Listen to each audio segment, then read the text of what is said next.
Central Texas. Welcome to Community Connections. And I'm your guest. I'm your host. I'm the informational person this morning. So you know what you need before I start talking? You need pencil, paper, pen, tablet, whatever you use to take notes. You're gonna get a lot of notes this morning. So we're gonna talk. Like I said, I got a lot of information you might know, some information you might not know. And yes, it's about our lovely virus, COVID-19, that we have. But the first thing I want to tell you is I'm talking to black folks only right now. And I said that black folks only, we're not paying attention. We're not doing what we're supposed to be doing because we have the highest rate of COVID-19 right now. We have the highest rate and we're dying the most, which means we're not doing what we're supposed to be doing, which means somebody told somebody they were invincible and someone believed it. So you know what? All the things that we say you need to do, you need to go and do them because it doesn't make sense. Now I know some of it is on insurance purposes, but let me let you know. If you don't have any insurance, you still can go to the hospital and you can still be tested.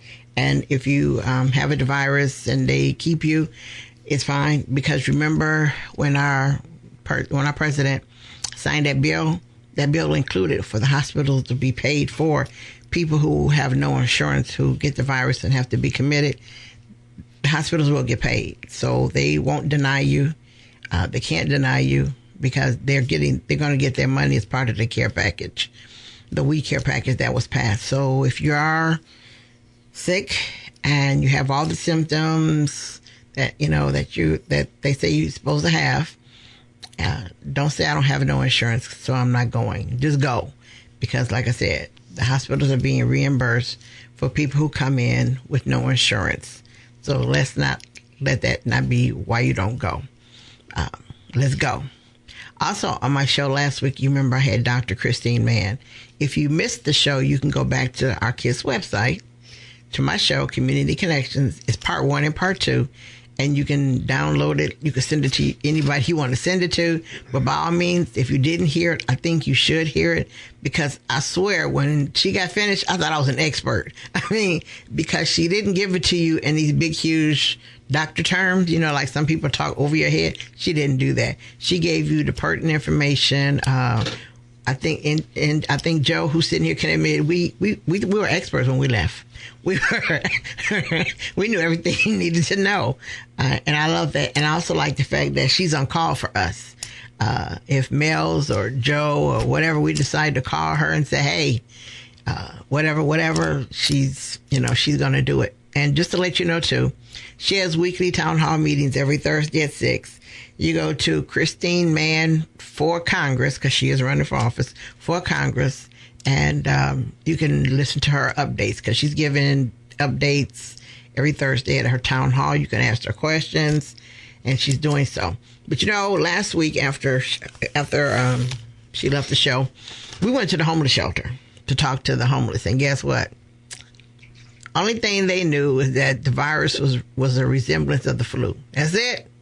That's what they knew, because no one really explained it to them. I went to the shelter and they're sitting elbow to elbow.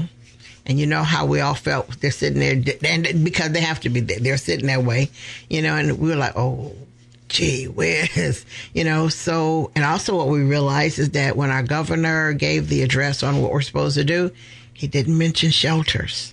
When our county judge, when he said what he was supposed to say about shelter in place, they didn't mention shelters. So our shelters had to come up with their own ways of doing things. I mean, they're safe, they're fine, but they had to come up with their own rules. So we don't need that to happen. We need to make sure that our homeless are included, because remember, the ones who are not staying in the shelter are still on the streets.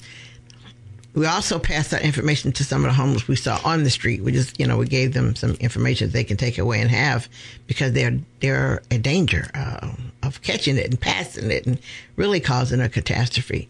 So that next day we went to the battered women's shelter, and they were sitting spread out, except the point is you had one woman there with 4 kids. You had another woman there, she had 3. So our question became, if they have to quarantine, where are they going? Because they're at the battered women's shelter, and guess what? There's nowhere for them to go. So the lady with the 4 kids, if she caught it, all 4 of her kids most likely will too, because First of all, her children are stair-step children. And for those of you who don't know what stair-step is, she has a baby and then they're stair-stepped all the way up to her oldest one is 3. Just 4 kids. The oldest one is 3. So, that presents a whole new danger if she's gets sick or if one of the kids gets sick. So they have to do some makeshift things to get it done. So we gave them the information, and they got the same information that we get. She altered theirs a little bit because they're in shelters, so she gave them information for that. But, when these crises come, those are people we forget to give information to. Luckily, we remembered to get them some information, and we did. So now it's time for your pencil and paper. Okay. And yes, we're still going to talk about the virus, and every piece I have is for us. Okay, Families First Response Act. Excuse me. It's reasons to your Family's First Response Act. Basically, it deals with if you're working. So if you're a working person, work for a company or business, whoever you work for, the Family First Response Act allows you to take days off work. So let's say and the reasons you could take days off is if you're an employee and you're quarantined, and if you're an employee and you self-quarantine yourself because somebody where you work at have the virus, you can get days off. And people who are taking care of someone else with the virus, you're allowed to have days off. This is days off with pay. That's why this act was passed, is to protect those who do take care of people that have the virus. So remember, if you have to be quarantined, you can take the day off. If you have quarantine because you have it. If you have to be self-quarantined due to, someone else having the virus, that's your reason to qualify for having days off. And if you are the employee and you're taking care of someone with the virus, remember, you can also take a day off. Now we have the Family Food Care Act. And this act is for restaurants to offer family packs for someone. And what that means is, let's say our entire station, Town Square, decided that they were going to buy meals for 12 families. Okay, so let's say they were. Well, what they would do was go to a list, and supposedly our Chamber of Commerce is supposed to have that list, but they don't, and I assume they're going to have it soon because I'm going to be getting on their nerves. But what it is, let's say a restaurant, I'm not going to name any because then, it'll be like she's picking on a restaurant, would have a family pack. For a family of 4, let's just say, they said for a family of 4, they have a meal that's $30. All right? So let's say Town Square gave them $30 for 12 families. That Family Care Pack will allow that business to make those meals, get them together, and deliver them to the families that they're paid for. So in order for a restaurant to do that, they have to register with TRA, which is Texas Restaurant Association. Then they will be put on the restaurant list that said that they are part of the program. And this program is a partnership between the government's public service office and Texas Network of Families. I would say for any business, it would be good to be on that list because it first of all gives you advertisement that you're part of the program.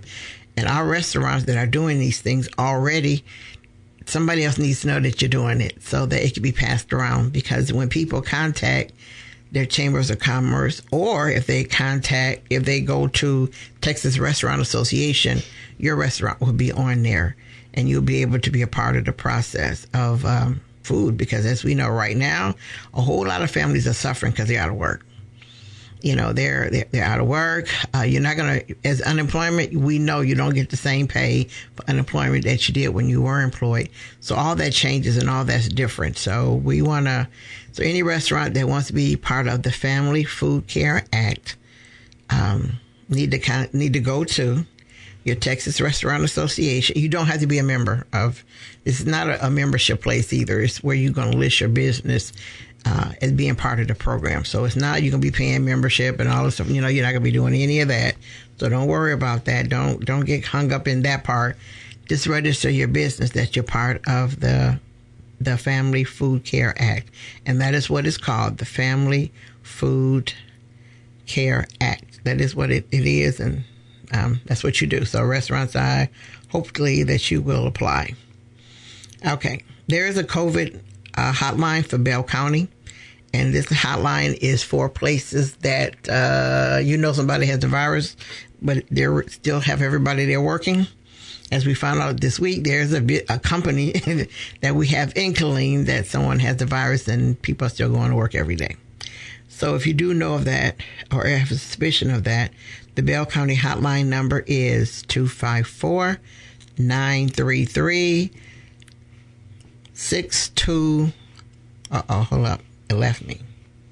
Okay, it's 933-652-03. So 254-933-5203 is the hotline number that you can contact if you suspect there's a business or somebody that has the virus and they're still walking around every day. You can contact and get that taken care of. All right. Next one. Due to the CARE Act, small businesses and nonprofits can apply for up to $10,000 advance on an economic injury disaster loan. You apply for this loan going to sba.gov/disaster. I'll say it again. You can get small businesses and nonprofits can apply for up to $10,000, and it's called an advance on an economic injury disaster loan.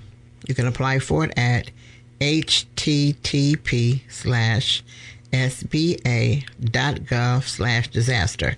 You can apply for it there and see what you can get. It's a low interest loan, so don't worry about that. But some businesses might need it. Some nonprofits that do things in the community might need it. So take advantage of it, because all this is due to the disaster. Everything I'm going to tell you is due to disaster. That's why it's still there.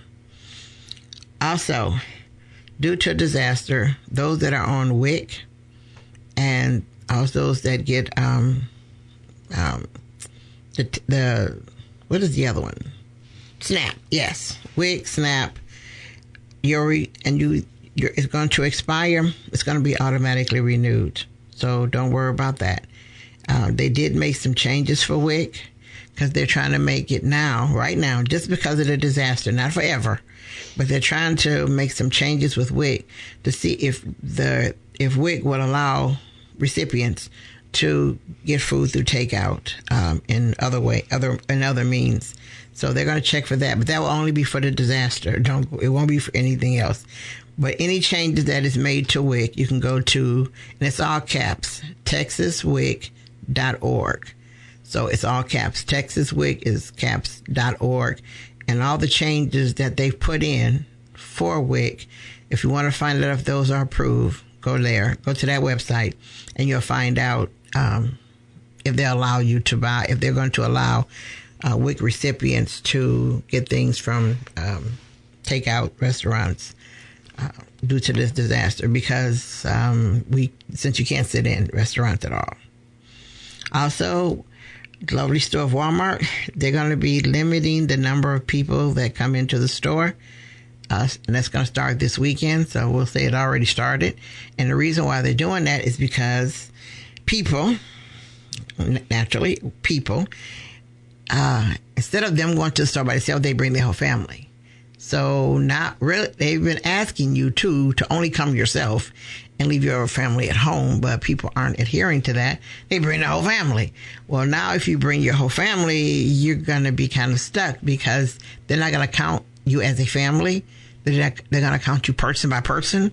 So you could actually get in and your kids don't because of the number. So don't go now and say, hey, listen, these are my kids, they're with me.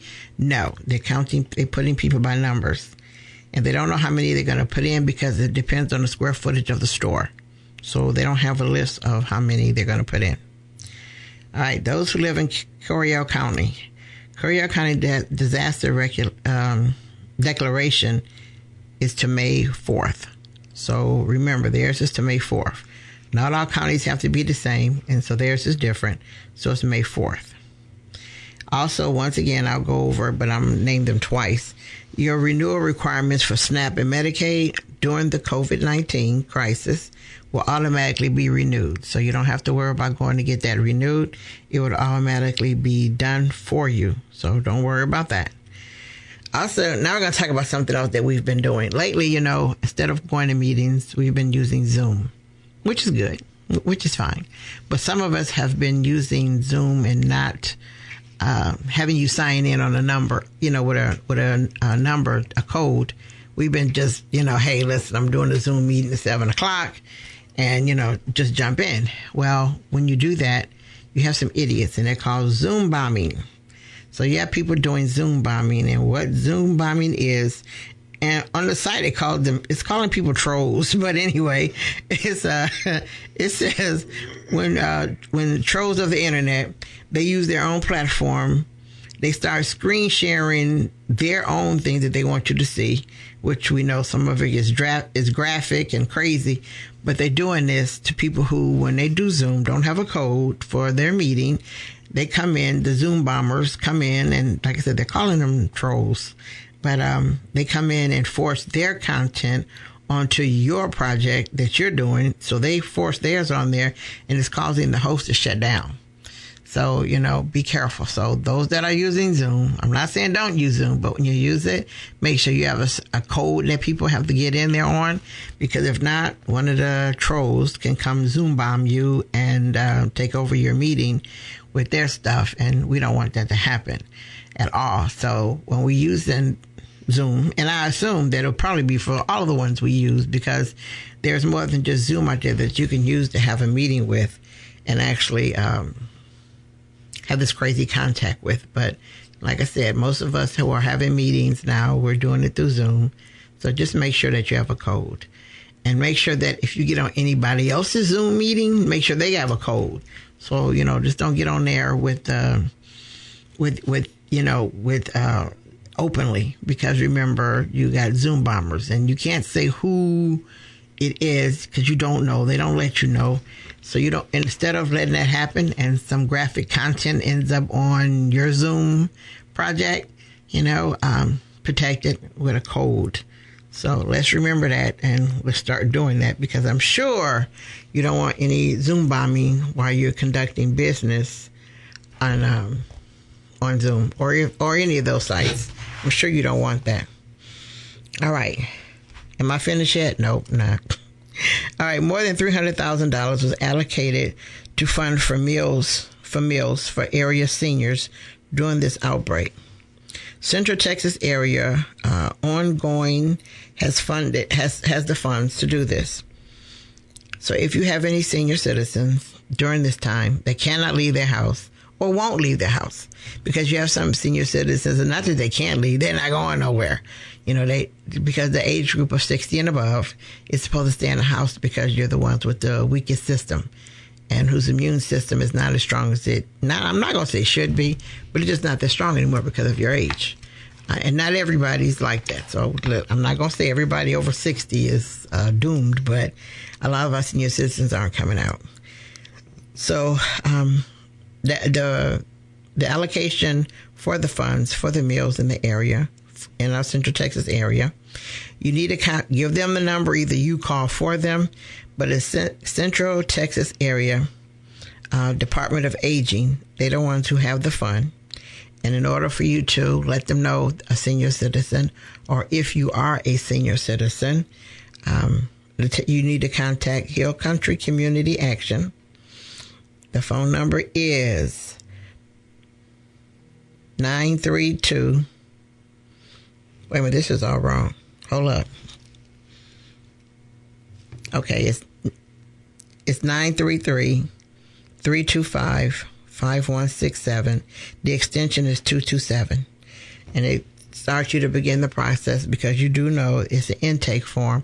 So you got to give some information out about the person who will be getting these meals. These meals are allocated. Remember, they have over $300,000.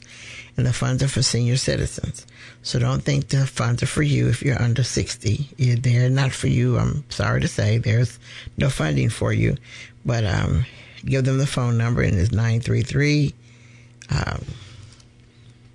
Yes, it's 933-325-5167, extension 227. So give them that number or call for them so that they can get their meals. Yes, it's an intake process. So if you're calling for a senior citizen, you might have to be sitting there with them to get this.